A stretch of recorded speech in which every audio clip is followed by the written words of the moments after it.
ತದನಂತರ ನಿರ್ಮಾಪಕರು ಆದ ನಂತರ ನಿರ್ದೇಶಕರು ಬರ್ತಾರೆ. ಡೈರೆಕ್ಟರ್ಗಳಿಗೆ ಒಂದು ಕ್ಲಾರಿಟಿ ತಲೆಯಲ್ಲಿರಬೇಕು.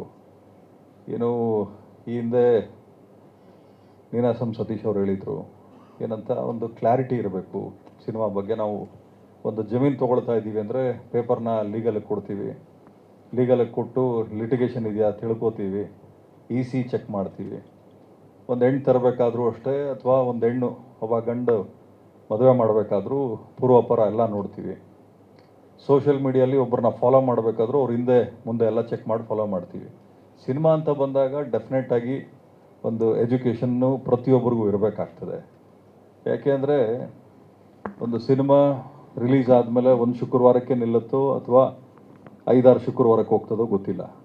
ಅದರ ಸಿನಿಮಾ ಗೆಲ್ಸ್ಕೊಳ್ಳೋಂಥ ಶಕ್ತಿ ಇರುವಂಥದ್ದು ಯಾರು ಪ್ರೊಡ್ಯೂಸರ್ನ ಅಥವಾ ಹೀರೋ ಅಥವಾ ಕಲಾವಿದರುಗಳಿಗೆ ನೀವು ಕತೆ ನರೇಟ್ ಮಾಡಬೇಕಾದ್ರೆ ಏನು ಅಂದ್ಕೊಂಡು ನರೇಟ್ ಮಾಡಿರ್ತೀರಿ, ನೀವು ಡೈರೆಕ್ಷನ್ ಮಾಡಬೇಕಾದ್ರೆ ನೀವು ಎಕ್ಸಿಕ್ಯೂಷನಲ್ಲಿ ಯಾವ ರೀತಿ ಮಾಡಿರ್ತೀರಿ ಅನ್ನೋ ಕ್ಲಾರಿಟಿ ನಿಮ್ಗಳಿಗಿರಬೇಕು ಸಿನಿಮಾ ಟೆಕ್ನಿಕಲ್ ಟೀಮ್ಗೆ.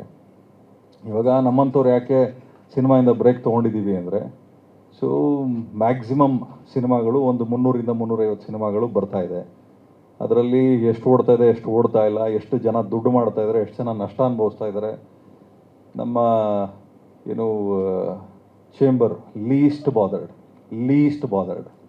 ಸೊ ನಾನು ಪ್ರತಿಯೊಬ್ಬರಲ್ಲೂ ಮನವಿ ಮಾಡ್ಕೊಳ್ಳೋದೇನು ಅಂದರೆ, ಸಂಪಾದನೆ ಮಾಡೋದು ಭಾಳ ಕಷ್ಟ ಇದೆ, ಉಳಿಸ್ಕೊಂಡು ಹೋಗೋದು ಭಾಳ ಕಷ್ಟಪಟ್ಟು ಉಳಿಸ್ಕೋಬೇಕು. ಹಂಗೇನಾದ್ರು ಸಿನಿಮಾ ಮಾಡಿನೇ ನಾನು ಸಂಪಾದನೆ ಮಾಡ್ತೀನಿ, ಸಿನಿಮಾ ಮಾಡೋ ಒಂದು ಹುಚ್ಚಿದ್ರೆ ಆ ಹುಚ್ಚು ಒಳ್ಳೆ ರೀತಿಯಲ್ಲಿ ಇರಬೇಕೆ ಹೊರತು ಶೋಕಿಯಾಗಿ ಯಾವತ್ತೂ ಕನ್ವರ್ಟ್ ಆಗಬಾರ್ದು. ಯಾಕೆಂದರೆ ನಾನು ಎಲ್ಲ ಕಡೆ ಹೇಳ್ತೀನಿ, ನಾವು ಮಾತಾಡಿದಾಗ ನಮ್ಮ ಮಾತು ಕೆಲವೊಬ್ಬರಿಗೆ ಬೇಜಾರಾಗ್ತದೆ, ಇನ್ನು ಕೆಲವೊಬ್ಬರಿಗೆ ಖುಷಿ ಸಿಗ್ತದೆ. ಬೇಜಾರಾಗೋ ಕ್ಯಾಟಗರಿ ಬಗ್ಗೆ ನಾನು ತಲೆನೇ ಕೆಡಿಸ್ಕೊಳ್ಳಲ್ಲ. ಯಾರು ಖುಷಿ ಪಟ್ಟು ನಮ್ಮ ಮಾತನ್ನ ಸೀರಿಯಸ್ ಆಗಿ ತೊಗೊಳ್ತಾರೆ ಅಂಥವ್ರ ಜೊತೆಲಿ ನಾವಿರ್ತೀವಿ.